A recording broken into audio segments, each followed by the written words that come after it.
주가로 2번 왕가의 비극에 대해서 14장 25절로 19장 8절까지 아까 대략적으로 말씀을 드렸죠.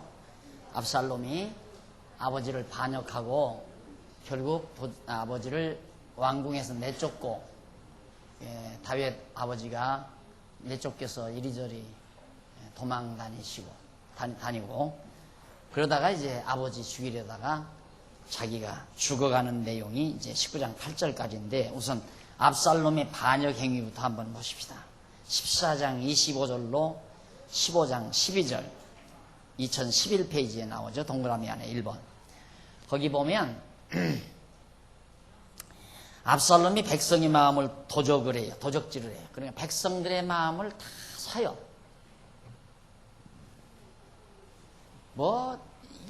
인간 사회에서는 그것처럼 힘있는 게 없죠. 백성의 마음을 사는 거. 그래서 이게 참 인간 살아가는 데 있어서 참 필수적인 것처럼 성공하려면 그래야 되잖아요. 어느 한 지역에 다 몸담아 살면서 덕을 베풀고 그리고 그 지역을 위해서 많이 업적을 쌓고 그러다가 이제 도지사도 나오고 군수도 나오고 도지사도 나오고 그러다가 이제 국회의원도 나오고 그러다가 당수 경선도 나오고 그래 대통령도 출마하고 다 그게 다 성공하는 하나의 발판이거든요. 그 사람들의 마음을 사는 거 그걸 현대말로 말하면 인기죠. 인기를 얻는 것. 바로 이 압살롬이 인기 전술을 핀 거예요. 아버지 왕궁에다 놓고 밖에서 슬슬 아버지 비난하면서 자기가 백성들에게 왕자로서 백성들에게 후하게 자꾸 해주니까 백성들의 마음이 압살롬에게로 다 돌아가 버린 거예요. 그럼 끝났잖아요. 우리가 인간적 생각으로 보면 끝난 거예요. 그러나 안 돼요. 하나님의 뜻대로 됩니다. 그네가 지난번에도 이번 여름 사경회에서 또 제가 말씀드렸지만 인기 아무것도 아니에요. 하나님 앞에 서는 거 절대 인기 전략 피면 안 돼요. 그래서 내가 왜 갑자기 안 치던 박수를 그렇게 치냐. 나 정말 쑥스럽다. 20여 년이 넘게 한 3, 4년, 2, 3년 동안 38회까지 하면서 내가 박수 받아본 겨를이 없어요. 박수 받아본 얘가 기억이 안 나요.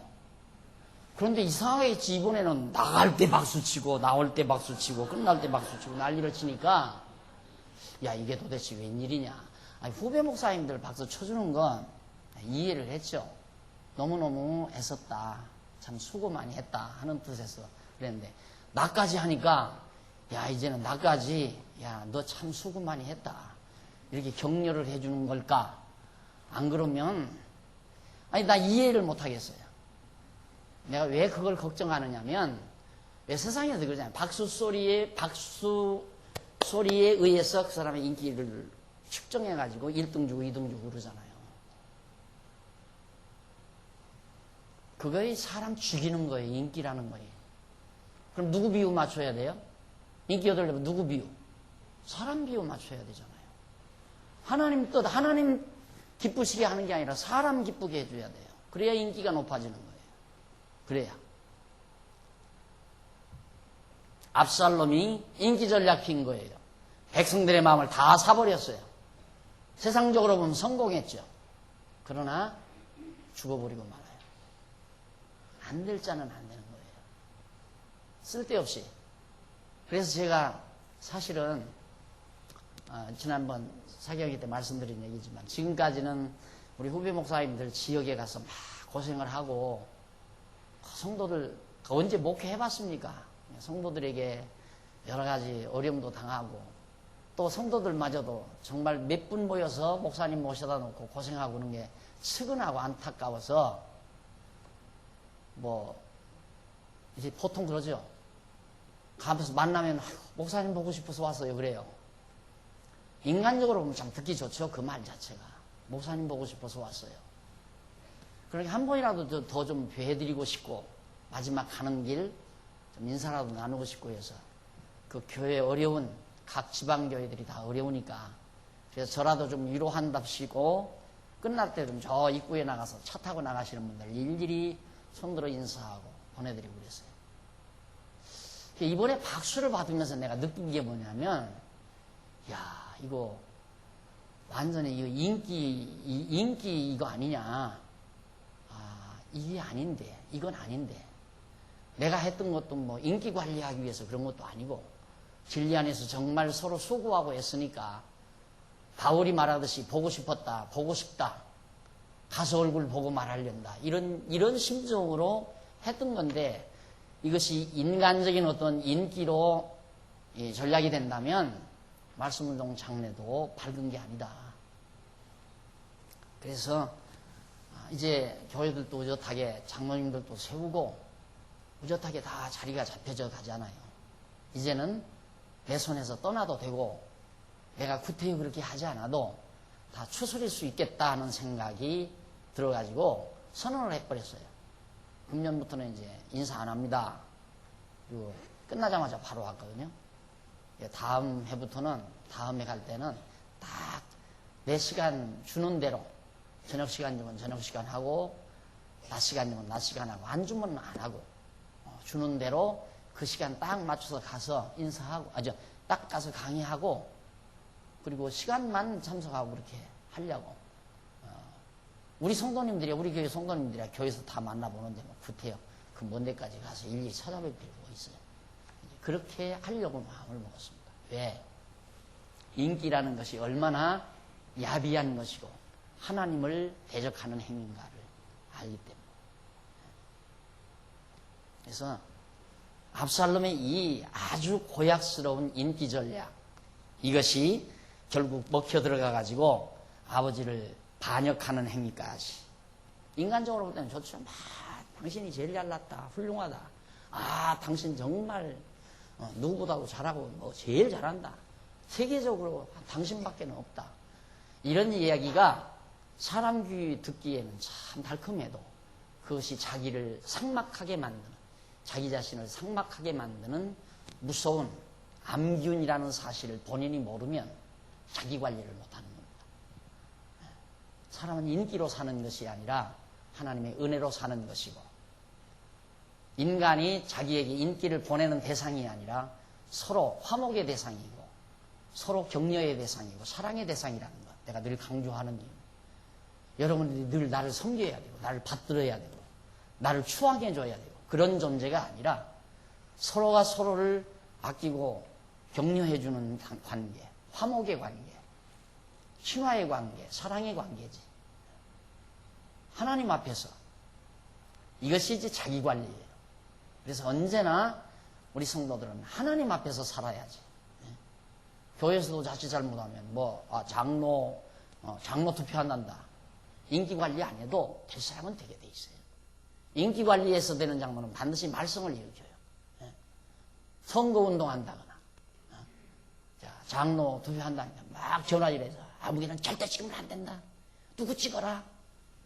누구 비난하고. 이런 행위 자체도 완전히 인간적이에요. 완전히 인간적이에요. 그런 행위 하면 안 돼요. 우리가 정직하게 보면 다 알잖아요. 하나님께서 느낌이 오잖아요. 누구가 교회를 사랑하는지, 누구가 진리를 뜨겁게 사랑하는지를 하나님이 아시기 때문에 성도들 마음 감동해서 장로 되게 될 사람 되게 돼 있는 거예요. 아무리 시키고 싶어도 안 될 사람은 안 되는 거고, 누가 억지로 누구는 못 시키게 하고 누구는 되게 만들고, 그거 억지로 하면 안 된다 이 말이에요.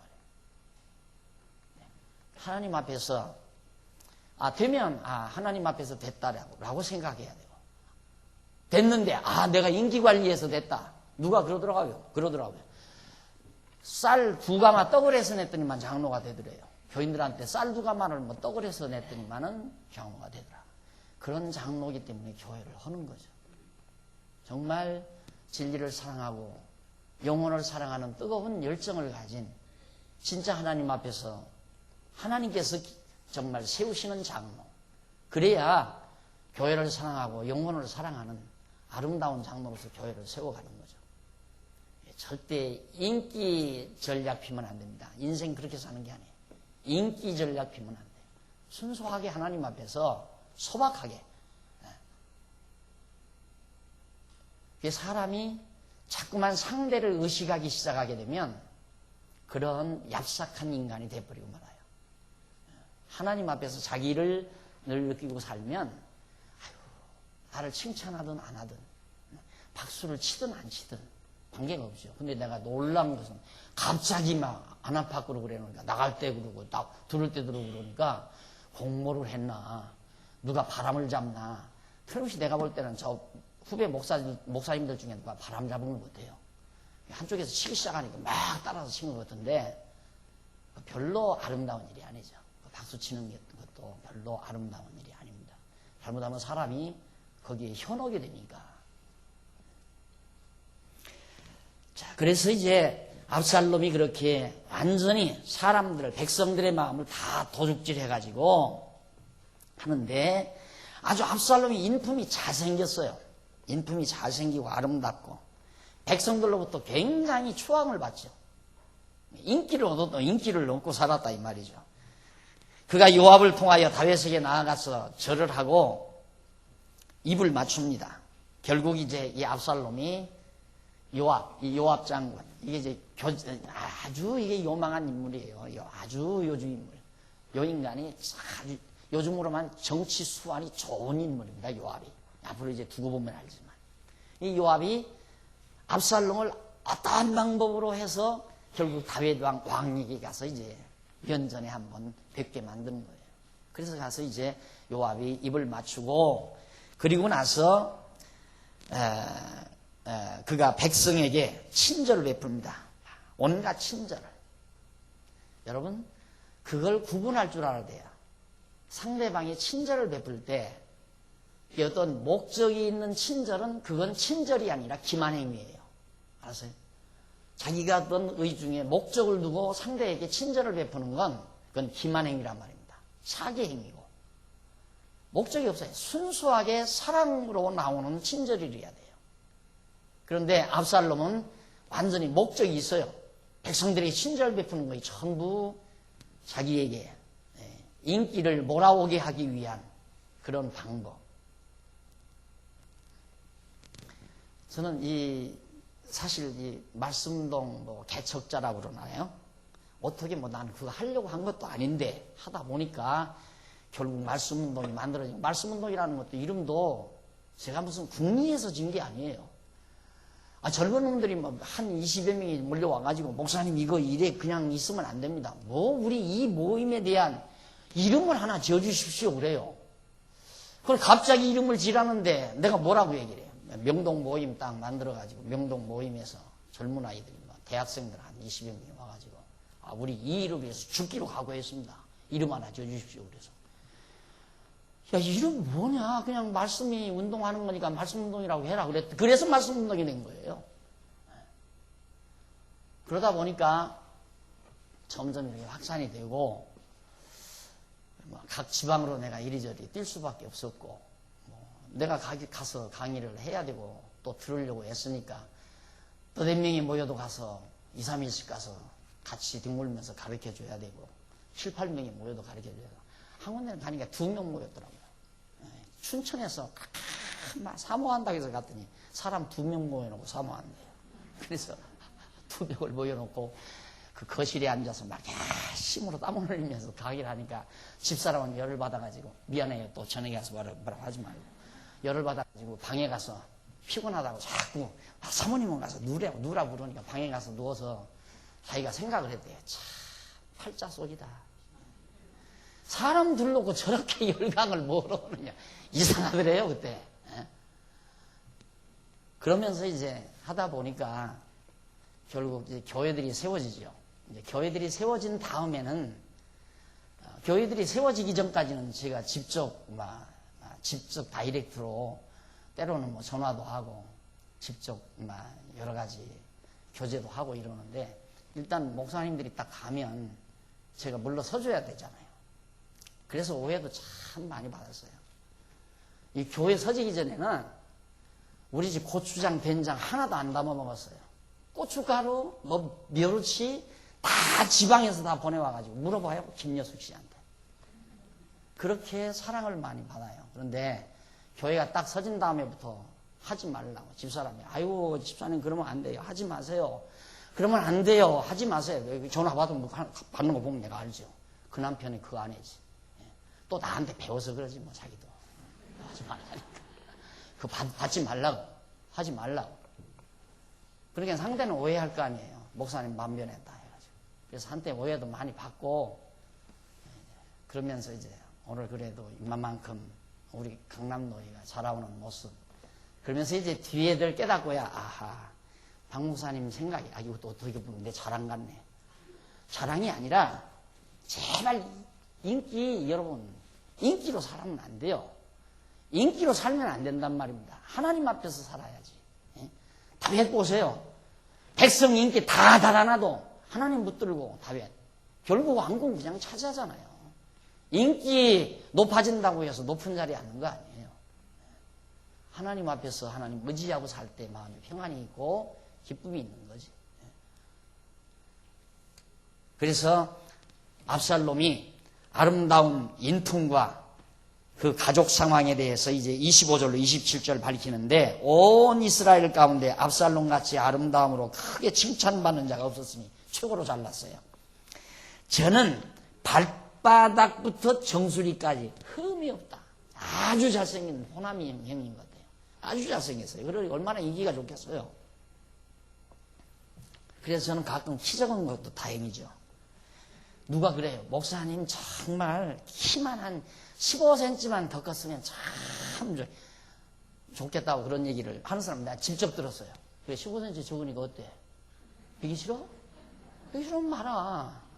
당신 비기 싫어도 나 이쁘는 사람 많으니까 내가 그래 버리고 말았지만 압살롬은 진짜 잘생겼어요. 그러다 보니까 그 머리털이 무거움으로 머리가 얼마나 또 머리가 쫙 그래서 무거움으로 연말마다 깎았으면 연말에 가서는 머리를 깎지 않으면 너무 머리가 이렇게 막 아주 고불고불한 머리가 쫙 퍼져가지고 그래서 그 머리털을 깎을 때에 달아본 즉 왕의 저울로 200세겔 깎은 머리가 200세겔이나 돼요. 자른 머리가. 압살롬이 아들 셋과 딸 하나를 낳았는데 딸의 이름이 다말이라. 얼굴이 아름다운 여자더라. 아름다운 아버지 밑에서 아름답게 딸도 낳았겠죠. 그러니 딸도 아름답고 아버지도 미남이고 얼마나 인기가 좋겠어요. 이게 다 연예계로 나갔어야 되는데 그래서 내가 항상 인기 얻으려면 연예계로 출연해. 연예계. 목사나 장모나 집사 권사님은 인기직이 아니야. 인기 얻으려고 하지 말라.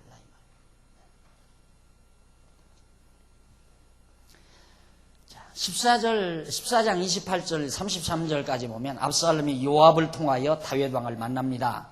압살롬이 이태 동안을 예루살렘에 있으되 2년 동안 아버지를 못 만났어요. 왕의 얼굴을 보지 못하였으므로 요압을 왕께 보내려 하여 요압이 이제 아주 교묘하게 이제 모사를 꾸미는 거죠. 사람을 보내어 부르되 오지 아니하고 또 다시 보내되 오지 아니하는지라.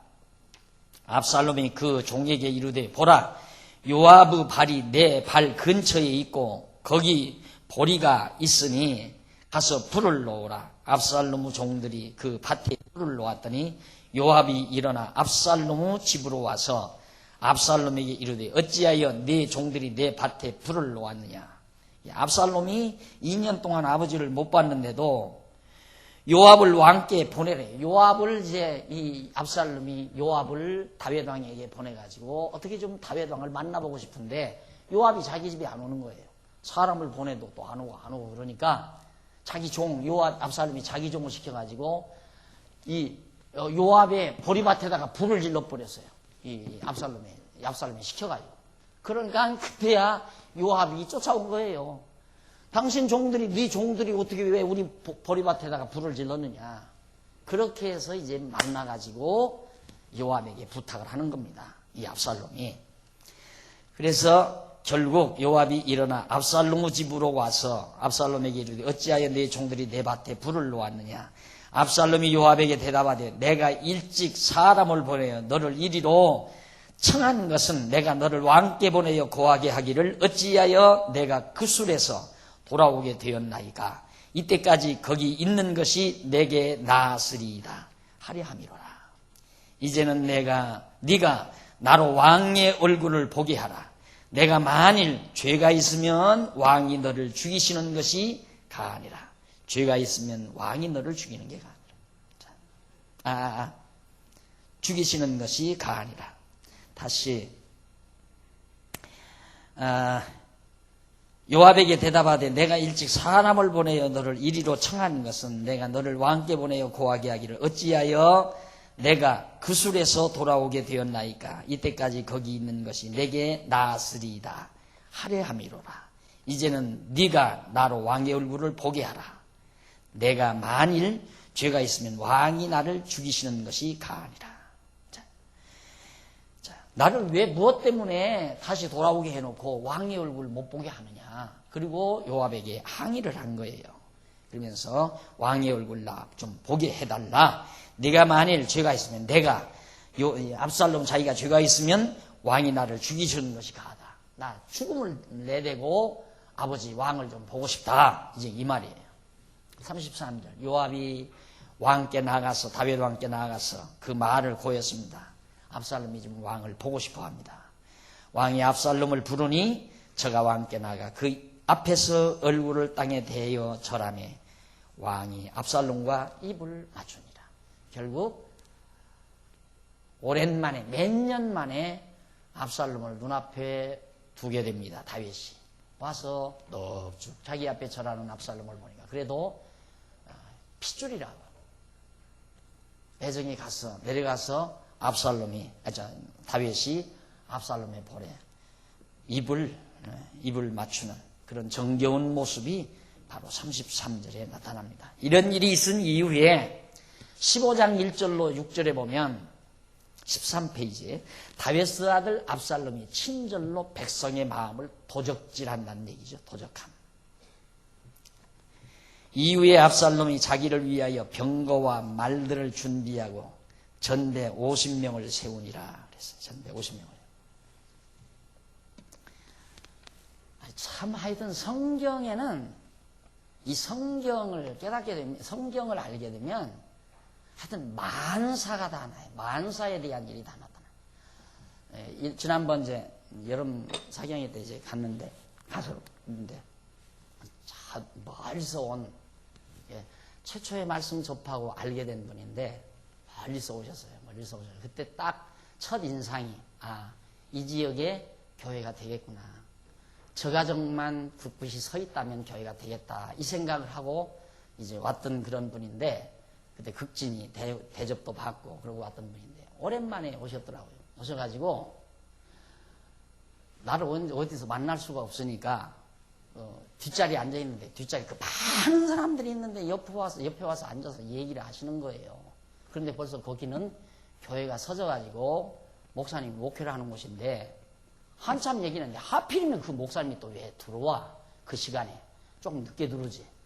딱 들어와가지고 그 옆에 딱 서 있는데 빨리 좀 가셨으면 좋겠어. 알았어요. 네, 알았어요. 네, 이 얘기는 다른 얘기가 아니에요. 뭐 목사님 흉먹은 것도 아닌데 그 목사님이 듣기에는 저 집사가 나한테는 별 얘기 안 하면서 어떻게 박 목사님 만나서 뭘 저렇게 다 고자질을 하나 이렇게 느낄 거 아니에요. 그래서 안타까워가지고 그랬는데 사실 말하는 건 그거거든요. 당신 딸이 결혼을 한대요. 결혼해서 사당동으로 이사를 온답니다. 그래서 야야 너는 어떻게 그렇게 복이 많니? 너는 장안중앙교회 교인이 되겠다. 자기가 그랬다고 하면서 그 얘기를 그렇게 늘어놓는 거예요. 알았어요. 네. 뭔 얘기 하려고 그러는지 아시겠죠? 압살롬이 그 목사님 교회 집사인데 중진 집사인데 그 마음 내가 뺐으면 어떡할 거예요. 내가 뺐으면 목회가 되겠어야 안 되지. 거기 목사님이 엄연히 가 계신데 목사님하고 마음 맞아서 그래서 내가 지난번 한바탕 또 큰소리 외쳤잖아요. 자기 목사님이 최고로 귀하다고 그러니까 막 아멘 소리 나왔대. 아멘 앞에서 누가 그러더라고. 그러니 끝나고 가니까 목사님들이 그래. 그 아멘 누가 했네요. 야 이제 신바람 나는 얘기 나온다고 막 기대를 가지고 귀를 쫑긋하고 있는데 누가 앞에서 아멘 하니까 목사님 말이 쏙 들어갔다고. 그 뒤로 조금만 더 해주시지. 이게 자기들 마음에 가려운 부분을 내가 얘기한 거죠. 당연하잖아요. 매일 주일 아침마다 시간마다 귀차게 떨어지도록 외쳐주는 목사님이 최고지. 자기 목사님이 최고지. 안 그래요? 나는 우리 교회 성도들에게도 마음 다 못 주고 살아요. 너무 많아서, 숫자가 많아서. 그래서 흐뭇해서 그런지는 모르지만 그게 아니에요. 당연하잖아요. 당연히. 내 교회 목사님이 최고로 알고 같이 모아서 마음 모아서 위로하고 격려하고 살아야죠. 자꾸 백성들의 마음, 당연히 백성들은 다윗과 더불어 다윗 왕권 아래서 다윗을 바라보면서 다윗의 통치를 받으면서 살아야 당연한데 친절 좀 베푼다고 해서 압살롬한테 전부 백성들의 마음이 다 돌아가 버리니까 나라 꼴이 무슨 꼴이 되겠어요. 그래가지고 결국 이 요압을 통해서 이제 그렇게 하기 위해서 밭에다 불을 질러가지고 요압이 오니까 나 죽어도 좋으니까 나 만나게 좀 해달라. 그래서 만난 거란 말입니다. 7절로 12절에 보면 15장 압살롬이 다윗 왕을 속여 헤브론으로 가서 반역을 합니다. 압살롬이 다윗 왕을 속여요. 저 아버지를 속이고 헤브론으로 가서 만세 불러요. 내가 왕이다 하고. 얼마나 나쁜 놈이에요. 7절 4년 만에 압살롬이 왕께 고하되 내가 여호와께 서원한 것이 있사오니 청컨대 나로 헤브론에 가서 그 서원을 이루게 하소서. 종이 아람 구술에 있을 때 서원하기를 만일 여호와께서 나를 예루살렘으로 돌아가게 하시면 내가 여호와를 섬기리이다 하였나이다. 4년 만에 압살롬이 다윗 왕께 말하기를 내가 여호와께 서원한 것이 있사오니 청컨대 나로 헤브론으로 좀 가게 해달라. 헤브론이라고 하는 도성으로 날 좀 가게 해달라. 자기 아버지한테 요청을 했어요. 그 서원을 좀 이루도록. 그러면서 종이 아람 구술에 있을 때 그렇게 압살롬 자기가 구술 땅에 있을 때 서원하기를 만일 여호와께서 나를 예루살렘으로 돌아가게 하시면 내가 여호와를 섬기리이다. 여호와께 제사를 드리겠다 이 말이에요. 섬기겠다. 그렇게 했으니 그 서원을 이루도록 하기 위해서 헤브론으로 나를 가게 해달라 요청을 했단 말입니다. 9절 왕이 저에게 이르되 평안히 가라. 허락을 했어요. 그래 가라. 왜 다윗이 짐작인들 못했겠어요? 사실 그 도성 헤브론이라는 도성으로 다윗을 보낸다는 것은 그놈이 가서 지금 다 백성들의 마음을 다 사가지고 지금까지도 자기 형제를 죽이고 그랬는데 이거 그동안 마음이 제대로 돌아섰는지 안 섰는지 알 수도 없는 거고 야심이 그냥 있다는 것도 다윗이 알고 있을 텐데 그래 너 가고 싶으면 가라 이 말이에요. 간다면 가라고 하고 온다면 오라고 하고 한다면 하라고 하고 안 한다면 하지 말라고 하고 그 다음에 나오는 명령문은 아무것도 아닌 거예요. 하라 하지 말라. 안 한다니까 하지 말라는 거고 한다니까 하라는 거고 집사한다면 하라고 그러고 안 한다면 하지 말라고 그러고 처음에 개척할 때 새해에 집사 일을 좀 하셔야죠. 그러니까 여자분들은 이걸 틀더라고요. 어깨를 이렇게 틀어요. 아이고 제가 어떻게 해요? 이래 어깨를 틀면서 사정해서 시키다 보니까 계속 물려 들어가요. 제가 사정해서 시키다 보니까 어떻게 물려 들어가냐면 나를 약 올리려면 나 교회 못 나가겠어요. 나 안 나갈래요. 가만히 생각해야 내가 아쉬운 사람이 된 거예요. 점점. 그래서 그 다음부터 고함치는 게 내가 뭐가 아쉽냐. 내가 맛있는 밥을 해놨는데 배고픈 사람이 아쉽지 밥 해놓은 사람이 뭐가 아쉽냐. 먹고 싶으면 와서 먹어라. 그 다음부터 제가 확 전향을 해서 하고 싶으면 하고 하기 싫으면 말라. 그렇게 된 거예요. 맞아요. 하고 싶으면 하고 하기 싫으면 하지 말라. 간다니까 가라고 하는 거예요. 간다. 나 헤브론으로 갈랍니다. 거기 가서 무슨 모사를 꾸밀 줄 다윗이 왜 몰랐겠습니까? 그 지혜로운 사람이. 하면서 가라 그 말이에요. 가라. 헤브론으로 가라. 거기서 만세 불렀잖아요. 만세. 반역하고. 그렇게 해서 다윗이 결국 왕궁을 쫓겨나가는. 비애죠. 비애. 비극적인 일이죠. 과정만 보면.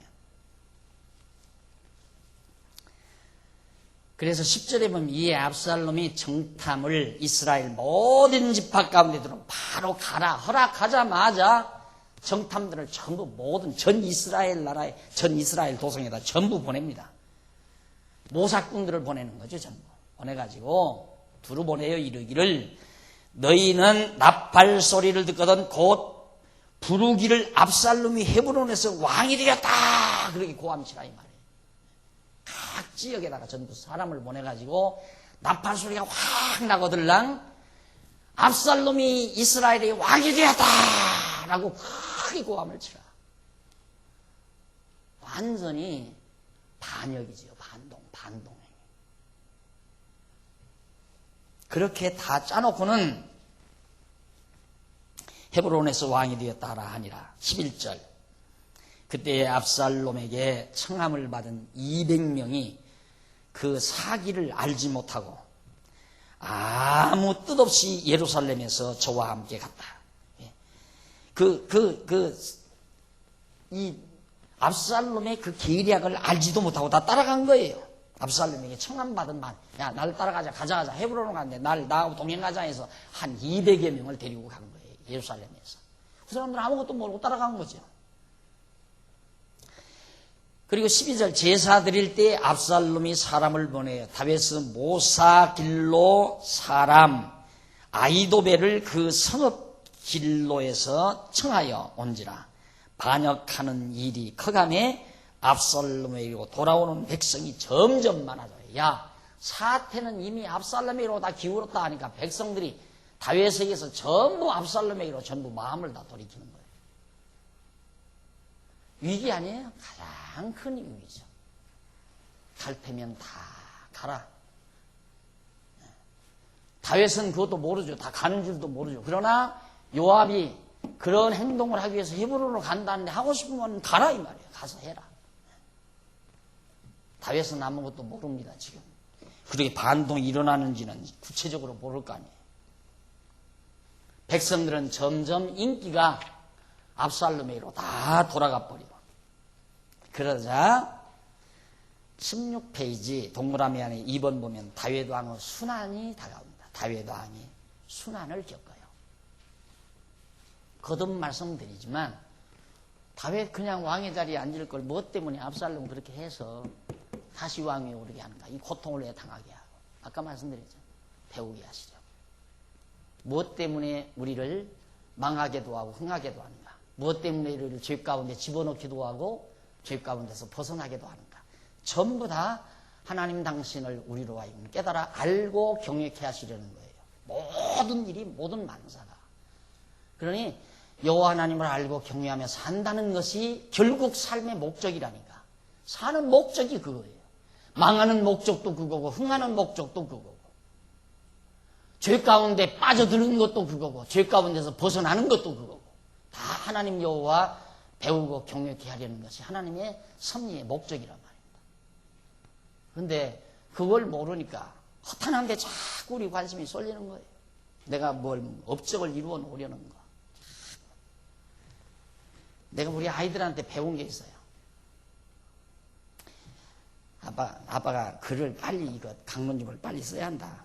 왜 빨리 써야 됐느냐요. 그러니까 그래서 내가 그랬어요. 야, 아빠가 이제는 은퇴를 해야 되는데 은퇴하기 전에 이거 강론집을 다 쓰려고 그런다. 그러니까 아이들이 있다가 아빠 뭐 그렇게 생각하느냐요. 그렇게 생각할 필요 없대요. 그냥 쓰면 쓰는 거고 못 쓰면 마는 거지. 아, 내가 아이들한테 부끄러워가지고요. 내가 왜 이랬지? 몇 번 후회를 했어요. 맞잖아요. 쓰면 쓰는 거고 못 쓰면 못 쓰는 거지. 뭐 성경신학은 박용기 목사 아니면 못하나? 나 아니라도 할 사람 많아요. 하나님이 시키면 얼마든지 해요. 얼마든지. 성경신학 이거 다 정리하는 것. 하나님께서 세상 무식군 들어서라도 하려면 얼마든지 해요. 하나님이 하시는 거. 내가 아니면 안 된다고 생각하는 어리석은 생각 때문에 야, 내가 은퇴하기 전에 그때는 무슨 생각을 했냐면 그래도 내가 은퇴할 때는 그래도 노예에서 와서 그래, 은퇴식 해줄까 아닌가. 은퇴식 할 때 그래도 야, 이 성경 강론집 출판 기념회도 좀 같이 하고 굉장히 제가 부끄러웠어요. 아이들이 그 말 듣고는. 그래서 그거 다 포기해버렸어요. 이제 쓰면 쓰고 말면 말고 제일 중요한 건 건강하게 즐겁게 하나님 경외하면서 사는 것. 가장 최고 중요한 내 삶의 목표. 건강하게 강건하게 즐겁고 편안하게 하나님 여호와 모든 일에 인정하며 사는 삶. 그것이 내 삶의 궁극적인 목표. 그렇게 살기 하시려고 하나님께서 이모로 저모로 성경신학도 성경도 깨닫게 하고 가르치기도 하고 교회도 무너뜨리기도 하고 세우기도 하시고 환난도 겪게 하시고 피하게도 하시고 이단도 되게 하시고 안 되게도 하시고 목사 목 잘라지게도 하시고 다시 붙여놓게도 하시고 그게 다 하나님께서 당신 깨달아 경외하며 평강을 누리며 살게 하시려는 것이더라고요. 욕심 버리고 나 아니면 안 된다는 생각도 버려버리고 다윗이 15장 13절로부터 16장 14절까지가 다윗이 자기의 대적자들로부터 수치와 고난을 당하는 내용인데 밑에 13절로 18절에 보면 다윗 왕이 백성들과 압살롬의 반역을 피해서 결국 도망가 버리고 말아요. 헤브론에서 만세 불러버렸으니 헤브론에서 압살롬 왕 만세 불러버렸으니 완전히 이제는 반역 행위를 일으켜서 그 많은 무리가 예루살렘을 향해서 이제 요즘으로 말하면 데모되죠. 혁명군이 막 쳐들어오는 거예요. 그러니까 도망갈 수밖에 없잖아요. 있으면은 죽으니까. 다윗 조금만 믿음 더 있었으면 그냥 안 도망가고 가만히 있어도 될 것 같은데 지금 내 생각으로는 그래요. 나도 도망갈지 안 도망갈지는 모르지만 죽일 테면 죽여라 하고 예루살렘에 가만히 있어도 다윗이 죽을 사람이 아니잖아요. 하나님이 세우는 자가 왜 죽겠어요? 그런데 어쨌든 하나님께서 다윗을 도망치기 위해서 순환을 겪게 만들어요. 왜? 오늘 우리로 하여금 배우게 하려고. 하나님이 순환을 겪게 만들어요. 순환도. 하나님이 순환을 주신다 이 말이에요. 왜? 다윗이 왕위에 오르는 것은 다윗 자신의 능력으로 왕위에 오르는 것이 아니라 하나님의 능력으로 된다는 사실을 다시 한번 확인시키기 위해서. 박 목사가 잘나서 장안중앙교회 당회장 되고 강남도에 노회장을 한 게 아니잖아요. 하나님이 그렇게 세워놓은 거지. 지 잘나서 된 줄 알면 안 된다 이 말이죠. 하나님이 세우면 되는 거죠. 그러니까 저도 공부를 꽤 했어요. 그런 거 보면. 지난번에 평야에서 조정위 의원 중 한 분 되시는 그분이 오셔서 날더러 목사님 총회장을 좀 하셔야한대요. 총회장을 하셔야 한다고 그러면서 우선 총회장 하기 위해서 이런 질서를 밟읍시다 그래서 제가 비슷이 웃으면서 미소를 띠면서 내가 그랬어요. 목사님,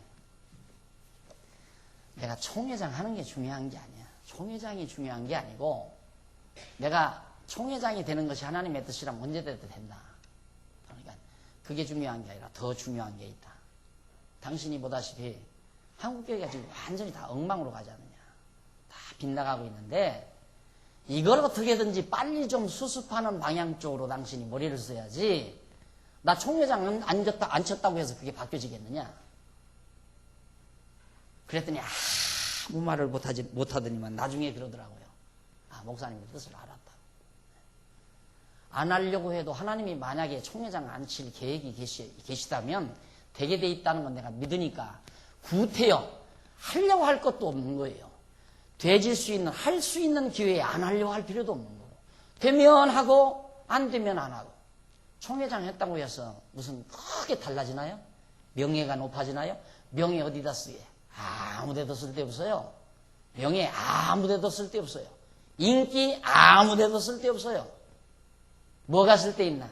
가장 내 옆에 곁에 있어서 마음 알아주고 서로 격려해주고 붙들어주고 함께 힘 모아서 주의 일을 해나가는 사람이 가장 중요하지. 인기는 박수 몇 번 쳐주고 그 다음 다 잊어버려요. 자기 비유 틀리면 깨끗하게 잊어버리는 거.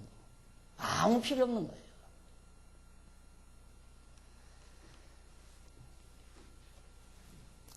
자, 사자가 다윗에게 와서 고하되 이스라엘의 인심이 다 압살롬에게로 돌아갔나이다 한지라.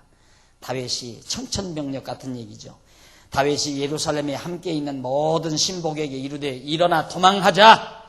그렇지 아니하면 우리 한 사람도 압살롬에게서 피하지 못하리라. 빨리 가자. 두렵건대 저가 우리를 급히 따라와서 해하고 칼로 성을 칠까 하더라. 지금 막 몰려오니까 압살롬의 이 혁명 무대가, 반동 무대가 지금 막 예루살렘을 향해서 옵니다. 시급하다. 빨리 도망가자. 왕의 신하들이, 신복들이 왕께 고하되 우리 주 왕의 하고자 하시는 대로 우리가 행하리이다 하더라. 왕이 나갈 때 권속을 다 따르게 하고 후궁 10명을 남겨두어 궁을 지키게 하니라. 후궁 10명만 남겨서 왕궁을 지키게 하고 다 도망가 버렸어요. 왕이 나가면 모든 백성이 다 따라서 벤메르하게 이르러 머무니 모든 신복이 그 곁으로 지나가고 모든 그렛 사람과 모든 블렛 사람과 및 왕을 따라 가드에서 온 600인이 왕의 앞으로 진행하니라. 상당히 많은 숫자가 왕을 거느리고 도망을 치게 됐습니다. 참으로 참 불행한 일이죠. 너무도 불행한 일이죠. 자, 이들은 이렇게 해서 이제 다윗이 왕궁을 떠났는데 19절로 23절 보면 17페이지 다윗 왕이 가드인 이때의 충언을 듣고 함께 광야로 갑니다.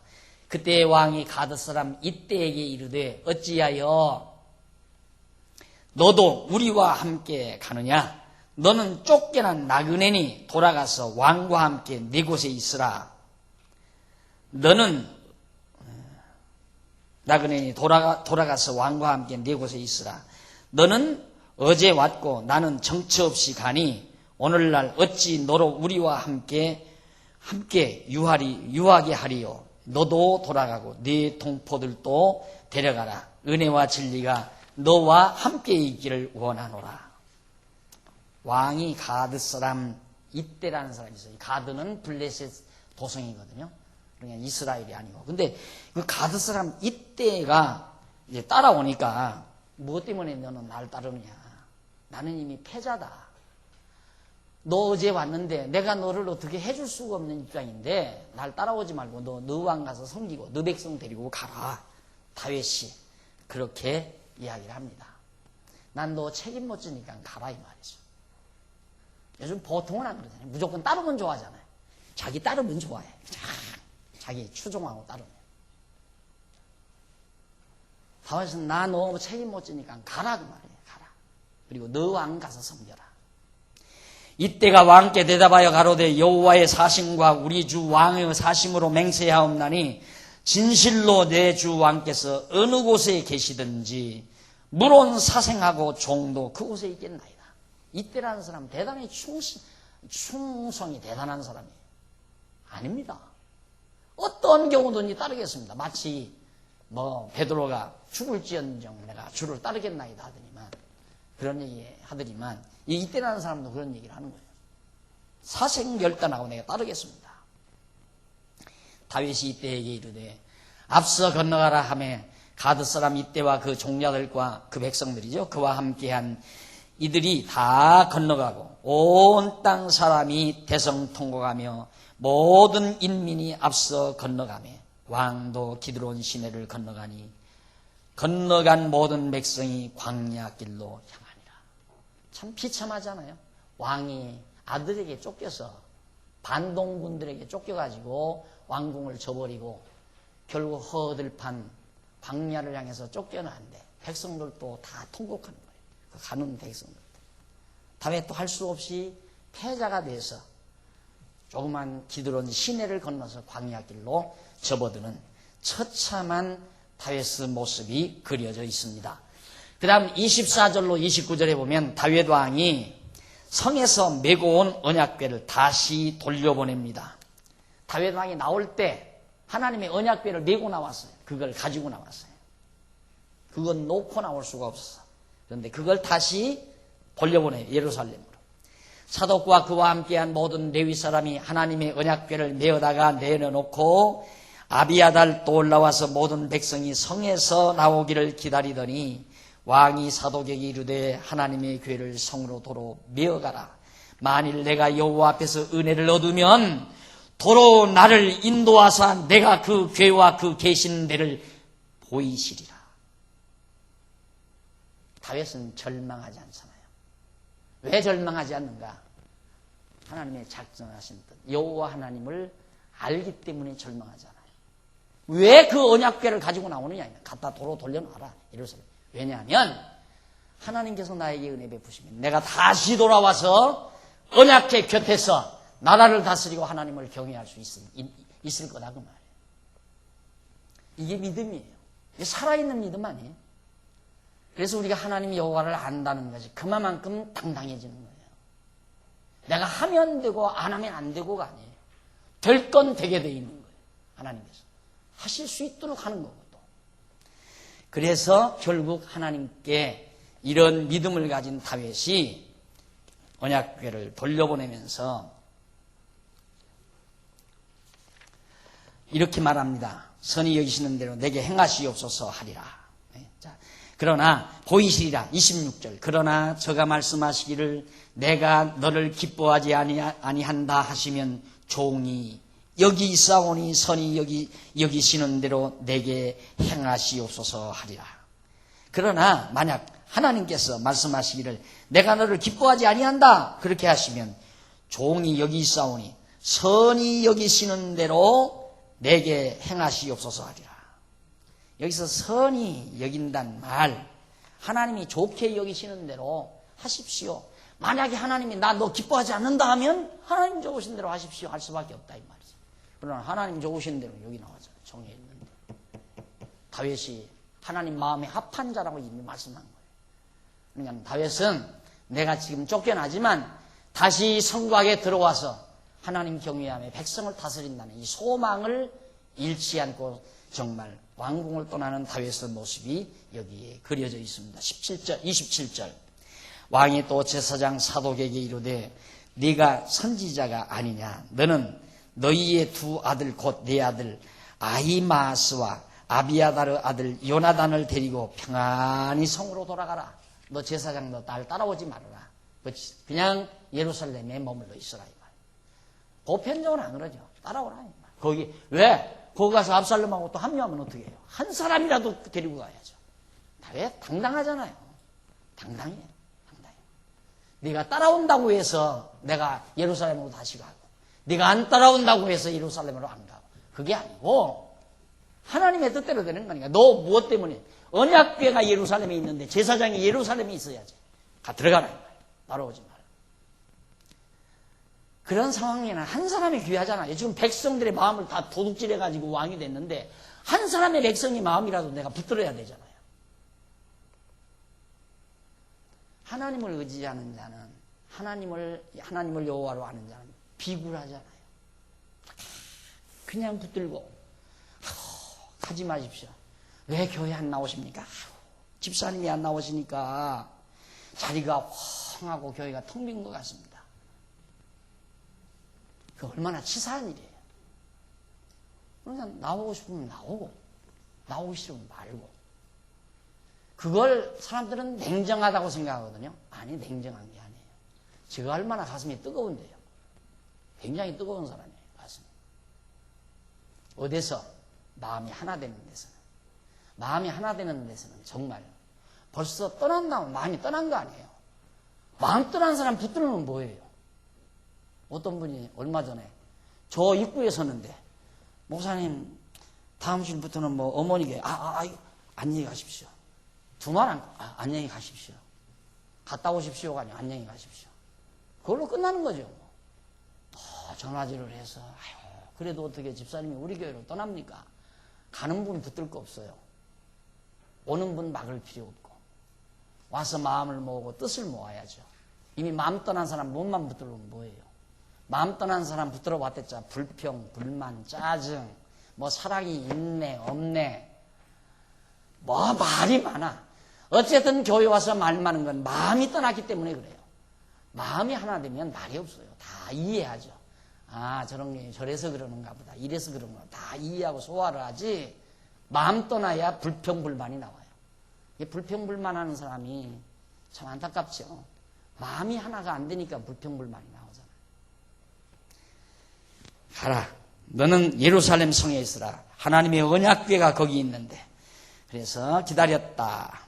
그 사독은 제사장이다. 그래서 아니 왕이 또 27절 또 제사장 사독이 네가 선견자 아니냐 하면서 28절 너희에게서 내게 고하는 기별이 올 때까지 내가 광야 나루턱에서 기다리라.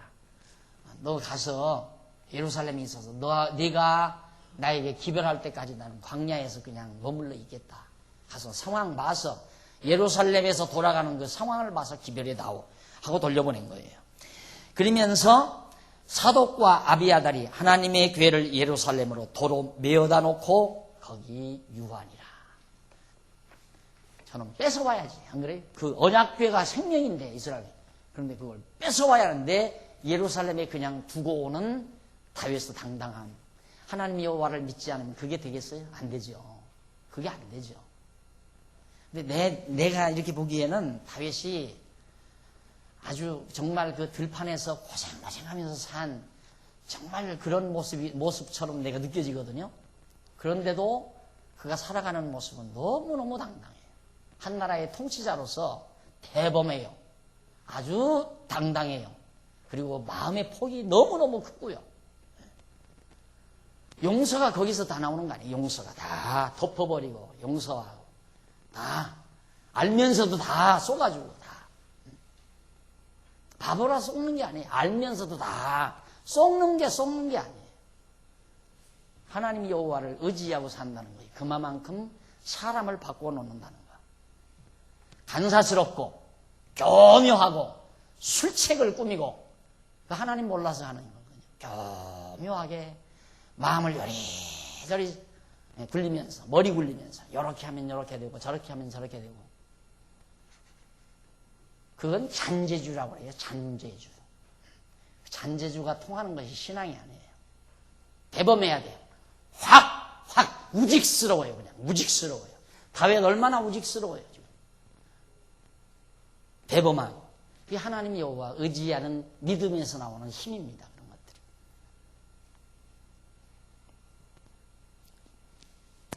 그래서 결국 다윗 왕이 울며 이제 떠나게 되는데 거기 30절로부터 37절 거기 보면 다윗 왕이 울면서 가다가 후세라는 사람을 만나서 정탐자로 보내는 그런 사건이 하나 일어나게 됩니다. 다윗도 결국 너무도 안타까우니까 다윗 역시 울음을 터뜨리는 장면 다음 시간 우리 상고하도록 하고 오늘 강의 여기서 마무리하도록 합니다. 기도하십시다. 자비로우신 하나님 아버지, 하나님께서 세우신 다윗 왕 온갖 시련을 주시는 모습을 저희들이 오늘 또 살펴봤습니다. 하나님의 사람이지만은 때로는 패배자 같고 때로는 정말 억울하고 고통스러운 모습으로 비추어진 상황을 저희들이 오늘 살폈습니다. 하나님 아버지, 하지만 여호와 하나님 의지하는 다윗 당당하게 시련을 이겨내 나가는 모습을 저희들이 살펴보면서 하나님 여호와 경외하고 사는 것이 얼마나 아름다운 것인가를 다시 한번 저희들이 생생하게 느낍니다. 전능하신 하나님 아버지여, 만사를 정하신 뜻대로 인도해 가시는 하나님 앞에서 옹졸해지지 말게 하시고 하나님 앞에서 대범하게 어떤 시련도 받아 넘길 수 있는 당당함을, 그런 믿음을 우리 모두에게도 허락해 주시옵소서. 연보했습니다. 많든 적든 하나님의 귀한 말씀 지키고 전하는 일에 소중하게 쓰여지게 하시옵소서. 예수님의 이름으로 기도드립니다. 아멘.